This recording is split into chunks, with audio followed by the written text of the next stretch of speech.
Hello and welcome to the News Unlocked, the show that takes you behind the headlines to the real stories that matter. The National Crime Records Bureau says 10 Dalit women were raped in India every day in 2019. In fact, 88 women were raped in India every day. That's about 4 women tragically are raped every hour. Sexual violence against women has unfortunately long been used as a tool to establish power dynamics. Add to that caste dynamics, and that ends up as a toxic mix. Almost a week after the Hathras victim died, caste fissures are already apparent in the village of Bulgadi in Hathras.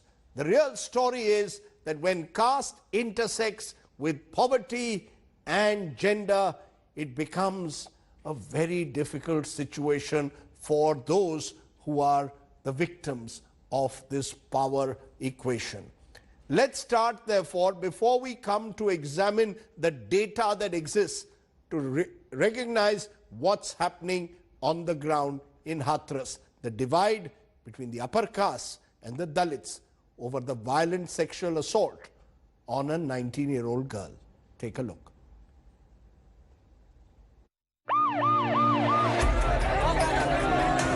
Days after the alleged rape and murder of a 19-year-old Dalit woman in Hathras, an uneasy calm prevails in Bulgadi village.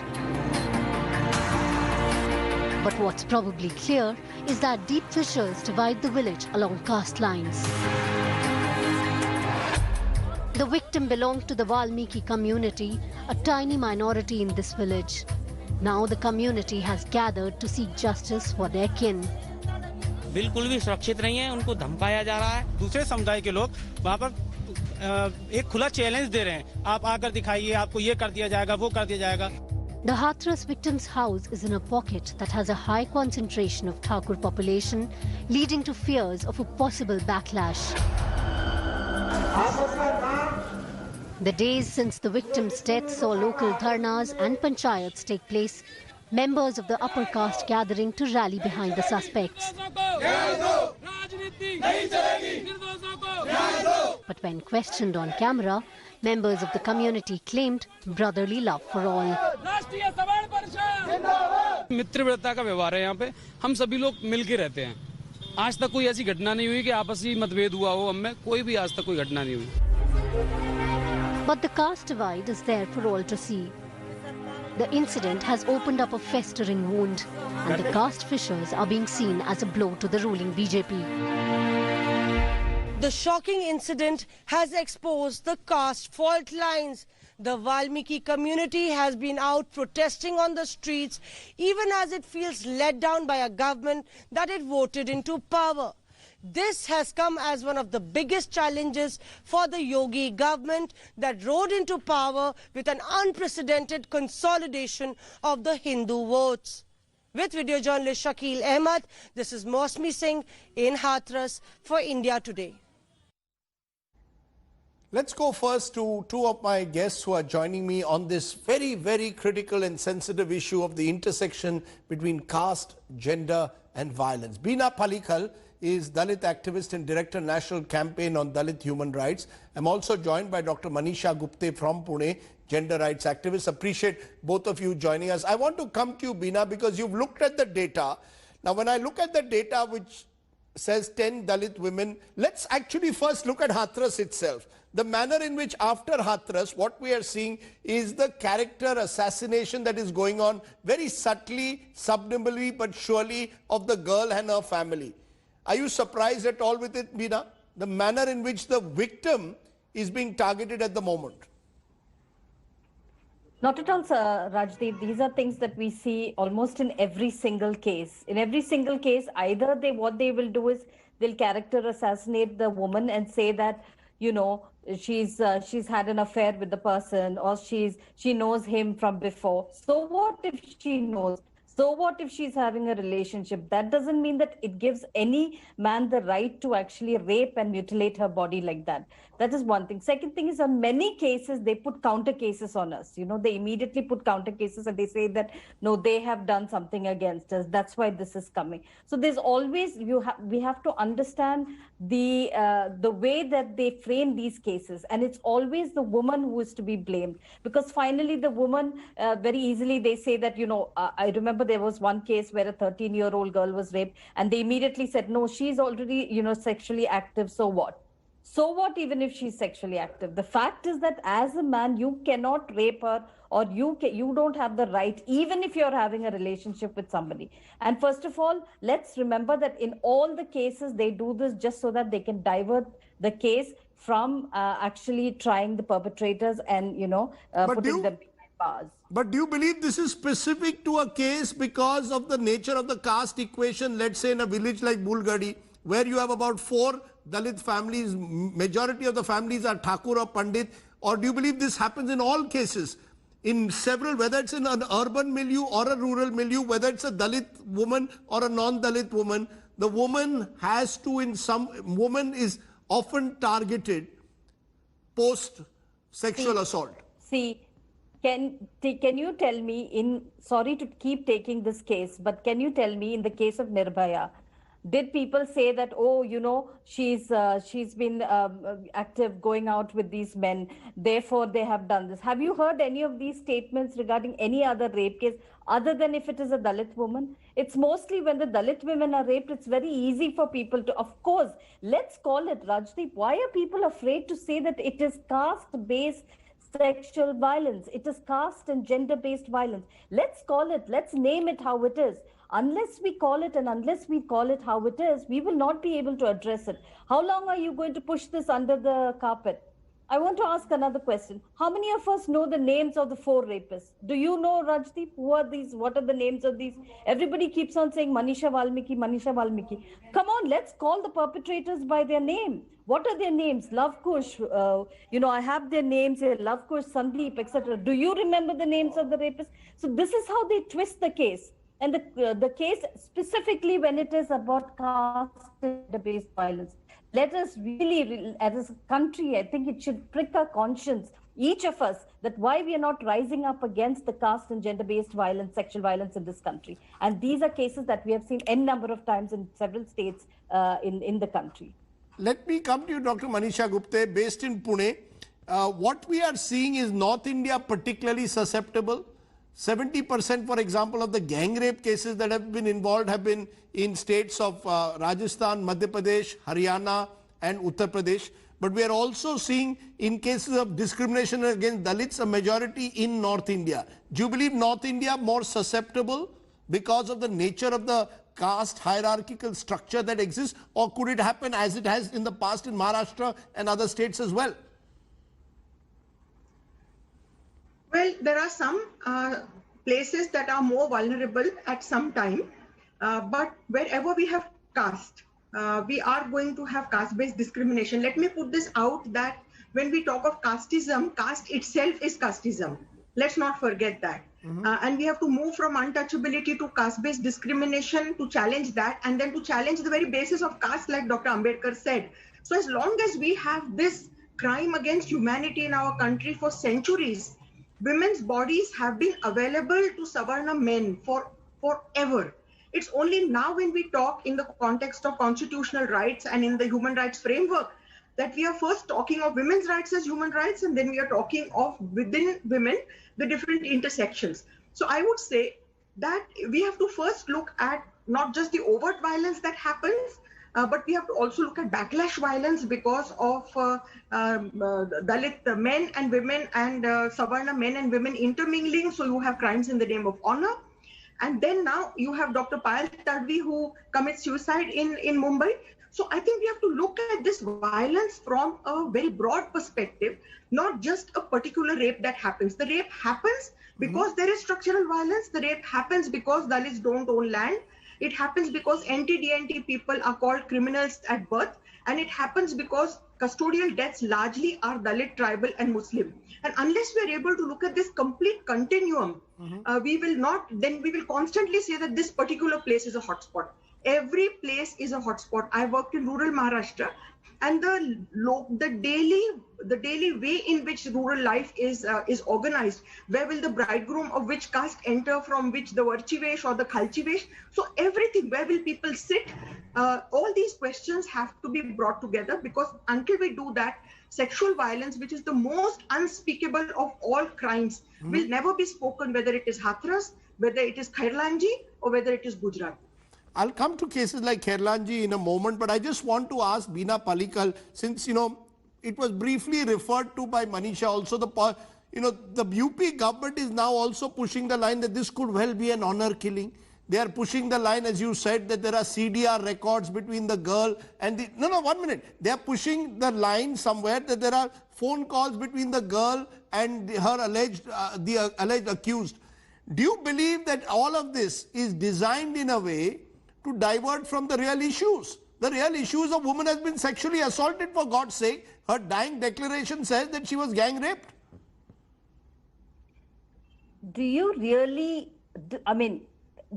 believe what the state says, Rajdeep? By now we should actually ask the state, why are you taking us for a royal ride in this? It's crazy. The first thing that they have said is she was not raped. Why would any girl just claim when she was really in a difficult situation in a hospital, give a statement that she was raped? Would anybody whose tongue was cut off, whose bones were broken, anybody in their right mind would say that? We have her declaration, her dying declaration. We have her statement. I think that statement is powerful enough. If the state cannot accept that, we also need to accept evidence when she was found by her mother that she was bleeding. Let's accept there were injuries. She was bleeding. She was, apart from the fact that she was broken bones and everything. So there was enough evidence that she was. Now by the state saying, bringing all these different stories, it is them colluding with the dominant caste and to protect the dominant caste. That's what I wanted to ask. That's what I wanted to ask Dr. Gupte. Do you believe that the state colludes in most such cases with the dominant caste? The power equations are such that the state tends to collude, Dr. Gupte, with the more powerful? Obviously it would, right? What is the state comprised of, and who feels safe when a police enters your community, and who feels unsafe when the police enters? It depends on which side of the stick you are. And look at the way in which the state has failed in its due diligence. Could they have prevented this rape? What happened? Did they investigate properly? Did they prosecute properly? Are they compensating? I think it has failed in every whichever way. And when Dalits or anti-DNT, and I'm talking of all religions, there are Dalits and anti-DNT in every religion, the Makadwalas, the Aswalwalas, all these are there. Nomadic and denotified tribes. I just want to explain to our audience, NDNT, yes. Dalit Christians have different aisles in church. And unless we talk of all these together, I think we will not reach the understanding as to why the people that are poorest and who need the protection of the state the most are afraid of the police. Look at the medical negligence that happens. Look at the way in which there is a crime, either a crime or an act of omission, or there is a crime or an act of commission. And I think that the state is party to both. Okay, let me for a moment take it beyond Hathras, because the Hathras gang rape is not just a standalone case. Let's be honest, as we've been saying, this happens across the country. 10 Dalit women are raped every day, and because Hathras was 200 kilometers from Delhi, perhaps it has got attention. What of those many other cases over the years, the horrific crimes that have taken place of rape and sexual violence against Dalit women over the years, often to maintain caste-based hierarchies and power equations? Take a look at some of those instances over the past. Is there a pattern? Today, verdict was pronounced in one sensational case that had taken place in April 2019. A Dalit woman and her husband riding a two-wheeler in Alwar, Rajasthan had been assaulted and the woman gang raped. Later, a video of the act was circulated on social media. A special court gave life imprisonment to 4 of the accused, and the 5th, convicted under the IT Act, has been sentenced to 5 years in prison. In Balrampur, Uttar Pradesh, a 22-year-old Dalit, died a few days ago after she was allegedly raped by two men when she had gone for college admissions. The victim's family took her to the hospital, but she was declared dead on arrival. The family in the police complaint stated that the victim's legs and back were broken in the incident. Rajasthan and Uttar Pradesh together account for a sizable portion of crimes against women. Uttar Pradesh has the highest crime in absolute numbers, and Rajasthan has the highest rate of crimes against Dalits. The caste divide continues to run deep, and justice is hard to come by for the Dalit women who face sexual abuse. In the infamous gang rape of Bhavri Devi in 1992, the accused were acquitted in 1995. Among the reasons that the judge gave for acquittal included men of different castes cannot participate in gang rape, and a member of the higher caste cannot rape a lower caste woman because of reasons of purity. The Bhavri Devi case led to the creation of the Sexual Harassment of Women at Workplace Prevention, Prohibition and Redressal Act 2013. However, none of the courts that Bhavri Devi approached for redressal prosecuted her assault via a caste lens. In Hathras, there is a point of view developing that the case is not caste motivated. A similarity could possibly be drawn with another infamous case from 14 years ago. In Khairlanji village in Bhandara district of Maharashtra, men barged into Bhaiyalal Bhotmange's hut, dragged out his wife Surekha, two sons and a teenage daughter, paraded the women naked, gang raped them, tortured and abused all four before hacking them to death. The incident came to light after the mutilated, festering bodies were discovered. 38 people were arrested, all belonging to the dominant and more numerous upper caste in the village. 8 of them were convicted in 2008. 6 were given the death penalty. But the law did not identify the brutal crime as caste motivated. It was adjudged to be revenge killings because Surekha Bhotmange had dared give evidence in a land dispute case. आरोपियों ने माननीय मुंबई उच्च न्यायालय नागपुर खंडपीठ के समक्ष appeal दाखिल की, जिसमें दोनों पक्ष की दलील सुनने के बाद मृत्युदंड को कन्वर्ट किया और सभी आरोपियों को लाइफ आजन्म कारावास दिया. Whatever the judgment in the older cases and whatever the final findings in Hathras be, crime against Dalit women in India is a documented reality. According to the National Crime Records Bureau 2019 data, an average 10 Dalit women are raped every day in the country. You know, Dr. Gupta, I want you to bring the contrast between, let's say, Kopardi village, where an upper caste woman a few years ago was raped by Dalit men, and the kind of protest that followed among the Maratha, the upper caste, versus what happened in Khairlanji in 2007 when a Dalit family suffered. Do you believe there is a clear distinction in cases where, let's say, the woman is upper caste and the woman is Dalit? The victim is upper caste and the victim is Dalit? Undoubtedly so. I mean, there is absolutely no doubt about it. Because in Khairlanji, see, we have to also take the whole intersectionality of caste and class here. In Khairlanji, it's when Dalits dare to cultivate, when Dalits dare to give witness accounts. That is what happens in Khairlanji, and then the rape never gets talked about, though there was absolutely brutal rape. Now, I'm very glad you mentioned this terrible thing that happened in Kopardi. Can you imagine what the Kopardi tragedy led to? Asking for the scrapping of the Atrocities Act. What is the connection between these two? But this was used because Marathas felt that the Dalit accused would get away. But what has that got to do with the Atrocities Act? About the SC/ST Atrocities Act? It has nothing to do with this particular. Because there's been this lingering anger among upper caste that they claim, I'm playing devil's advocate, that the act can be misused to harass them and intimidate them. Absolutely, signals are misused. Income tax laws are misused. Are we going to do away with signals because people don't stop at traffic signals, or scrap the Income Tax Act? So there will always be one misuse, but to use that one misuse to not give the rights to everybody is an act of bigotry. That is exactly what hate is about. And people who use that one instance that this can happen have to introspect. So therefore, this whole caste-based identity politics, this whole masculinity, this power, I think we have to understand in context.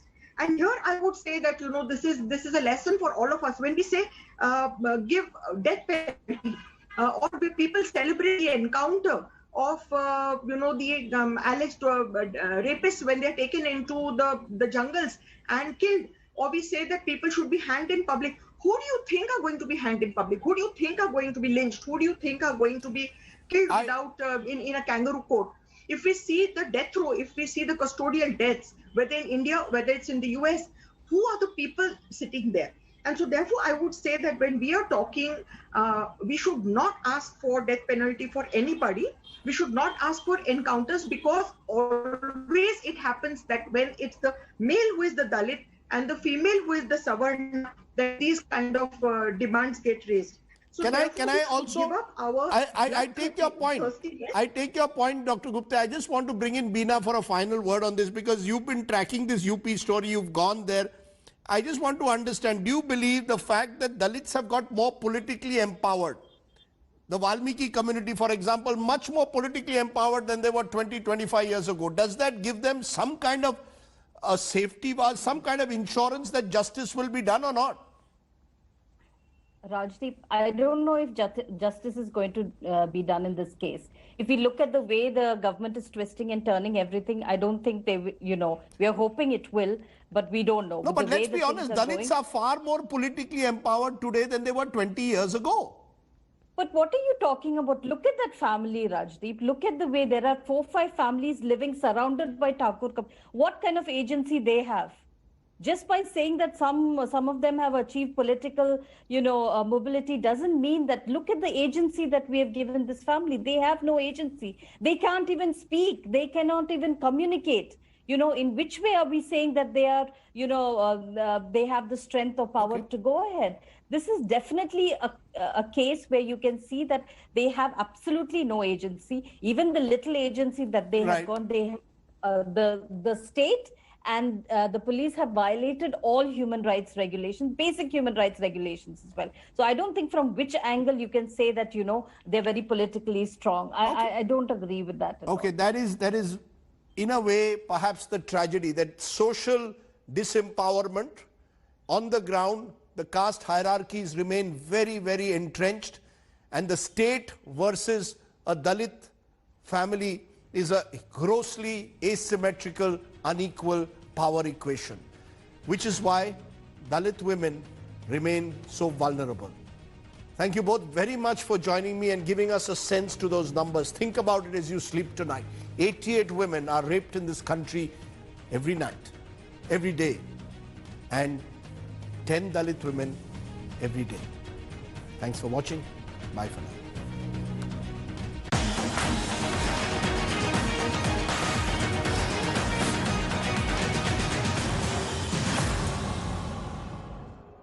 India Today TV, along